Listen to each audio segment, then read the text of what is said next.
Ooh, welcome back to Strength 101, the podcast where we break down fitness and nutrition into its simplest form so that you can get the results that you want. It's me, it's Nick. Welcome back. Today, we're going to dive into something that I am very passionate about, which is the difference in what your training should look like between strength training, meaning if you want to get stronger, if that's all you give a crap about, it's pushing the most amount of weight in the gym, versus if you want to have an aesthetic appeal, if you want to look like you got that beach bod. That's kind of more of what I've chased in my life, and I'm happy about it. But before we get into that, I want to give a couple shout outs to some members in our gym that are just doing cool shit. First off, congratulations to Erica K. She recently crossed 770 classes at Strength Academy. And I just want to put this in context for you guys. We have not been open 3 years yet. I just had Stetler look up how many days it has been since the day we opened, and it was 1,012, correct? 1,012 days that we have even been open as a business. She has trained 770 of them. Guys, there are days where we don't have classes. That's a 76% of the days that we've been open as a business. Erica has been here to do a class. That is absolutely insane dedication. Her body has changed drastically from it, and she's just a badass human. Anybody who is that committed to their fitness, you will find out they are the nicest people in the world. It is kind of crazy. So congratulations, Erica K, on that milestone. I also want to give a quick shout out to two of our members that are best buddies, Emma N and Chelsea S. They are best friends. They got pregnant at the same time, and then they trained together through their entire pregnancies. And just recently, I think only 2 days apart, they popped out beautiful baby boys. And so congratulations to them on their first children and being nice and healthy and happy and strong. And we know that because they trained strength training through the entirety of their pregnancy, their recovery after the birth is going to be much easier, and they're going to come back bigger and stronger than ever. So congrats to you guys. We love seeing just new Strength Academy members come in because we know that those kids are going to be the future of River Falls sports. I'll be excited to watch them dominate. Anyways, getting into what our actual topic is for today. Everybody trains for a different reason. And all are valid reasons, honestly. Like if you're moving your body for whatever reason, I don't care what it is, that's a valid reason to me. And watching the human body transform in looks or abilities is a fascinating process.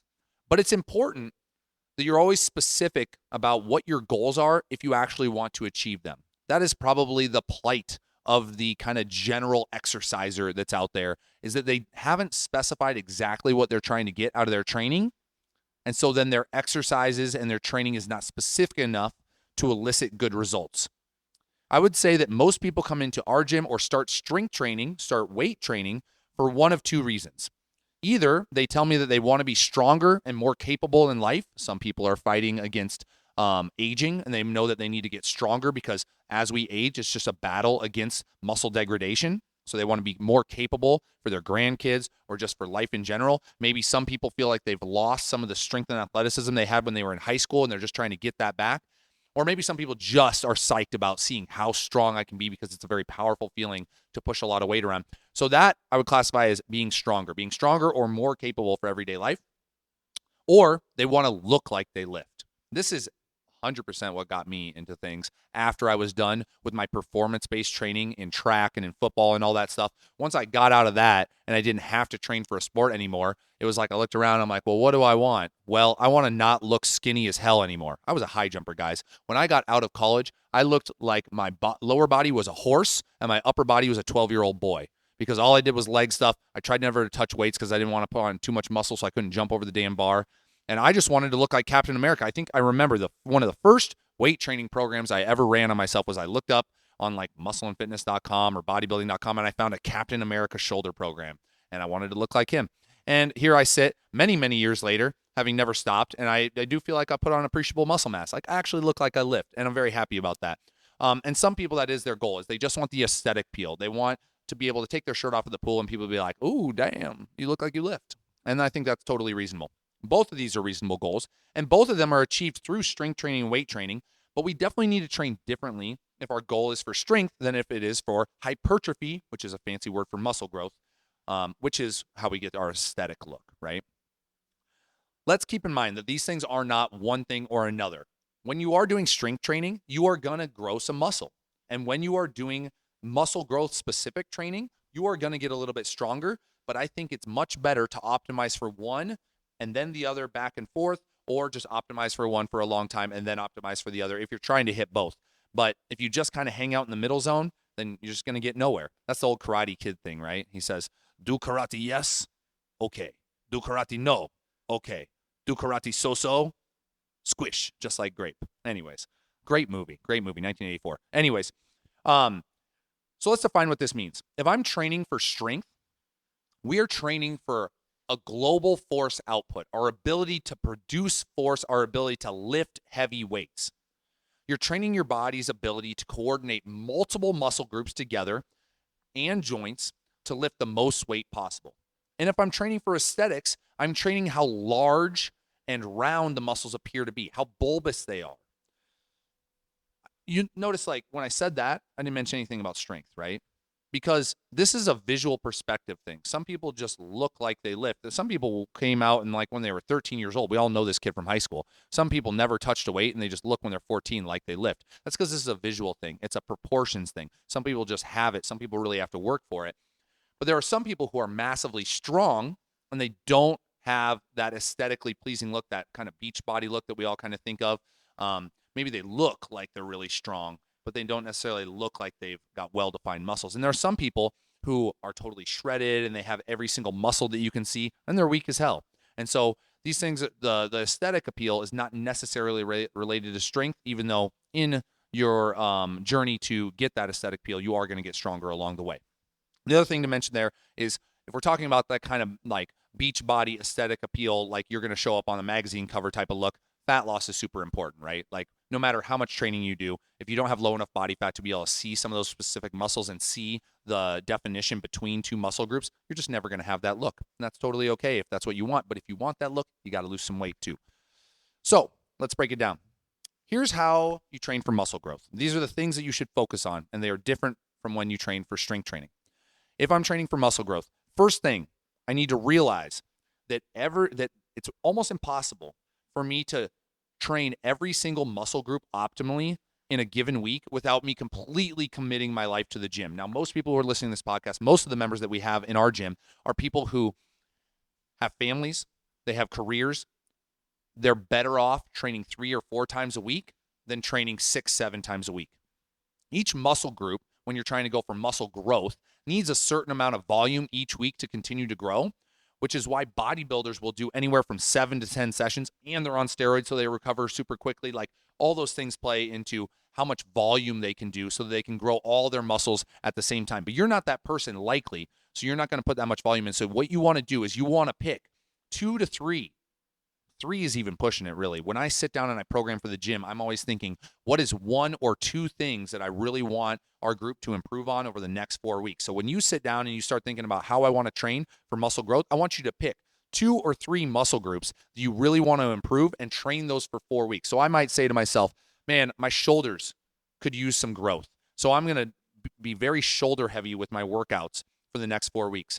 I also want to work on my quads. So I'm going to be very squat heavy and quad heavy for the next 4 weeks. And I might just stop it there. Or I might be able to throw in a third thing if it's a small thing. A smaller muscle group's okay to add. Maybe you're like, I'm going to train my abs, or I'm going to train my calves, or I'm going to train my biceps. Those are examples of smaller muscle groups that you're probably going to be able to throw in there as a third thing. But anything more than that, unless you're committing yourself to 7 to 10 days or 7 to 10 days, geez, it's 10 days in a week.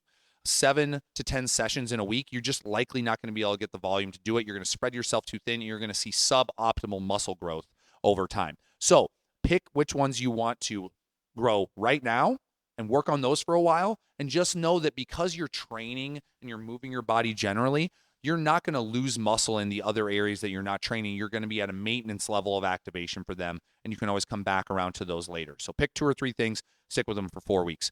Second thing, when we're trying to train for aesthetics, we're looking for being able to see, let's take our chest, for example. If you're looking at me right now on the video version, or just imagine this or feel around on yourself, somebody who is very aesthetically pleasing, you can see the difference between their muscle groups, right? So if you look at somebody who maybe is 50 pounds overweight, you're just going to kind of see one big wall of flesh, right? But if you see somebody who's 5% body fat and has been training for years, you're going to see this is their shoulder muscle. This is their chest muscle. Here's their abs. And all those are different pieces. The shoulder looks different than the bicep, but we know somebody who's 50 pounds overweight, the shoulder and the bicep just look like an arm, right? So that's a huge thing there. And so when I'm trying to train these things, I'm trying to improve how profound these muscles look compared to the muscles around them. And in order to do that, I have to pick isolation exercises. I have to isolate these muscles. That's why you see bodybuilders doing things, for example, like lateral raises. All right. So if you're not watching the video, then I'm raising my arm just directly out to my side, doing a lateral raise fly. Very typical exercise. A lot of us have probably done it in the gym. The reason bodybuilders do those way more than strength athletes is because I can press heavy in an overhead press. I can press heavy in a bench press. And I could do that all day for years and years and years. And I may never get that really profound bulbous kind of that ball shape on the shoulder that really defines bodybuilders and people who are very aesthetically pleasing. And the reason being is because we're recruiting other muscles to help. And so if we isolate some of these smaller muscles and give those little muscles a chance to grow instead of being overshadowed by their big brothers, then you can finally get profound shapes to them. And so isolation exercises. If we're training pecs, a pec fly or a pec deck is more of an isolation exercise. Getting into machines at the gym, doing hamstring curls and quad extensions where we're only training that one muscle, that will give you better definition and more defined muscle groups over time. So you want to, number one was pick only 2 to 3 things to train if you're trying to actually grow your muscles. Then figure out how to isolate them. It doesn't mean don't do any of the big exercises, but you do want to spend some time isolating them to get some of those smaller muscles to pop. Third thing, and this completely changed muscle growth for me. It changed muscle growth for the people in our gym. As I read a book, it was Mike Israetel's book, The Scientific Principles of Hypertrophy Training. And when I came out of school, I think that when I thought about volume in training and high volume, I just thought high volume means 15 reps, 20 reps. But he challenged me in that book to think about volume in training as number of stimulative sets that you get in a session or number of stimulative sets that you get in over the course of a week. And what that means is if I sit down and I do, like I said, a pec deck, a fly action for my chest, that I'm doing a set.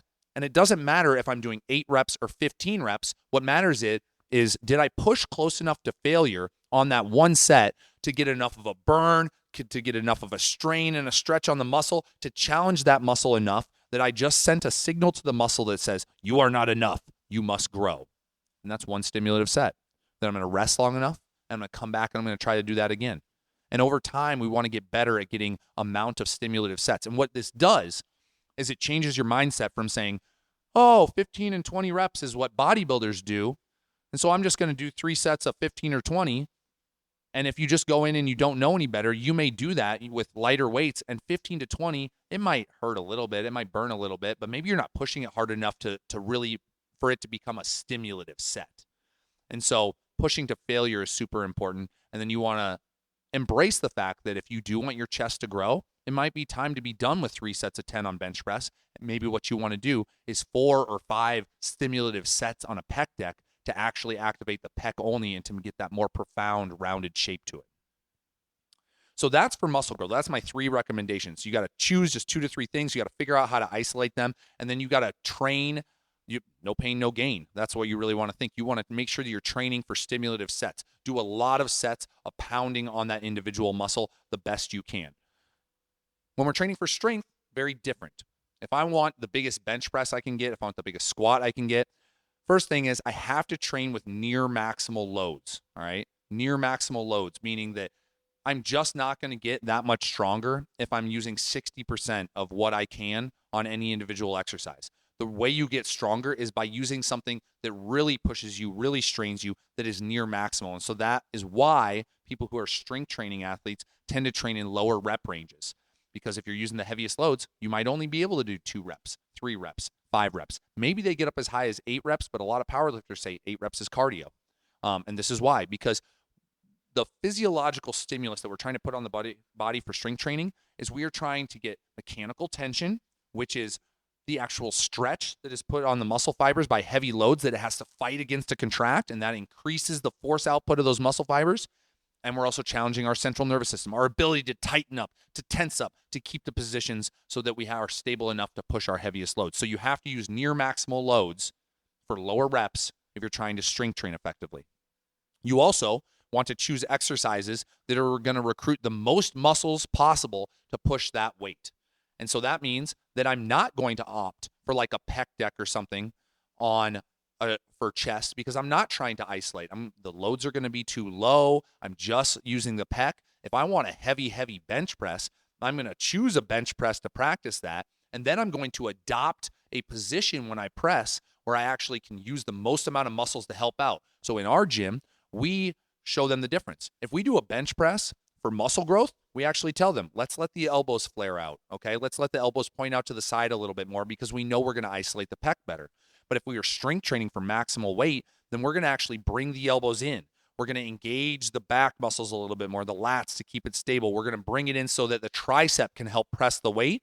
And then we're using multiple muscle groups to push the heaviest weight possible, even to just be able to handle putting a heavy weight in our hands so we get that mechanical tension, that stretch on those muscles. And so you want to use what we call big compound exercises, which is why the power lifters tend to do more things that are, barbell squats and barbell deadlifts and barbell bench press. And they don't vary from those big movements very much because anything that's isolating or that's small muscle groups just doesn't contribute heavily to them getting massively stronger. And the third thing is, this is the same thing as I mentioned with muscle growth, but in a different sense. High performance is very, very important. And that means for strength training, super long rest times. It takes your central nervous system a long time to rest if you're trying to get maximally strong. And so what you'll see for strength training athletes is they might do something like an 8x3 as a maximal strength type of workout. And they're going to take anywhere from 3 might even be too low, 5 minutes, 10 minutes in between sets, especially if they're super strong and they're using heavy, heavy weights. That might take you an hour just to do a squat workout where you're going to do 8 sets of 3 with maximal loads, making sure that you're lifting the heaviest weight possible, taking enough rest time so you can come back and lift the heaviest weight possible again. It's always high performance, rest enough to repeat that high performance as many times as possible. So that's what you're going to do for strength training. So those two things are very different, right? If I'm training for aesthetics, I want to make sure that I'm looking at my body, I'm seeing which muscles I want to grow, I'm picking those and prioritizing them in my training. I'm using isolation exercises to get a massive amount of fatigue into those muscles. I'm using a little bit higher rep ranges. I'm using a little bit lower rest time, and I want to focus on a burning feeling. If I'm strength training, I don't really care if it burns. I care about, am I challenging my body to strain against the heaviest weight possible without getting hurt, using lower rep ranges, using much longer rest times, and focusing on doing exercises where I recruit the most muscle mass possible. Hopefully this is helpful for you, especially if you're somebody who has been going in and you've just been prioritizing your squat and your deadlift and your bench press, but you're looking for more of that bodybuilder beach bod look, then you need to adjust your training a little bit. I've done both of these over time and they work, right? When I just focus on bench press, squat, and deadlift, I just get massively stronger, especially on those lifts, but just generally my core gets stronger. Everything just feels like I can tense up harder, like I just could run through a brick wall. But when I'm on those programs, like the pretty muscles aren't necessarily popping like they used to. But when I do bodybuilding programs and I'm focused on the little things, I'm doing my bicep curls, I'm doing my shoulder raises, I'm doing single leg glute bridges or whatever I need to get, my butt fired up. Like those things make you look more profound. They define the difference between the muscle groups. And, if you're looking for aesthetics, that's really what you're looking for. And so adjust your training based on that advice. And please let me know if it worked for you because it worked for me and it works for our members. And so I'm betting it's going to work for you too. If you want more information, just generally about fitness and nutrition, find the rest of our stuff, guys. We're going in depth on all these topics. You can find us on Instagram at Strength101. You can find us on YouTube at Strength101. And you can find us on TikTok at Strength101 Podcast. And please DM me. Let me know if any of this is interesting. And if you have suggestions for what else we should talk about, I'm always talking anyway, so I might as well talk about something that's interesting to you. DM me. Let me know what you want to hear. That's Strength101. Peace out.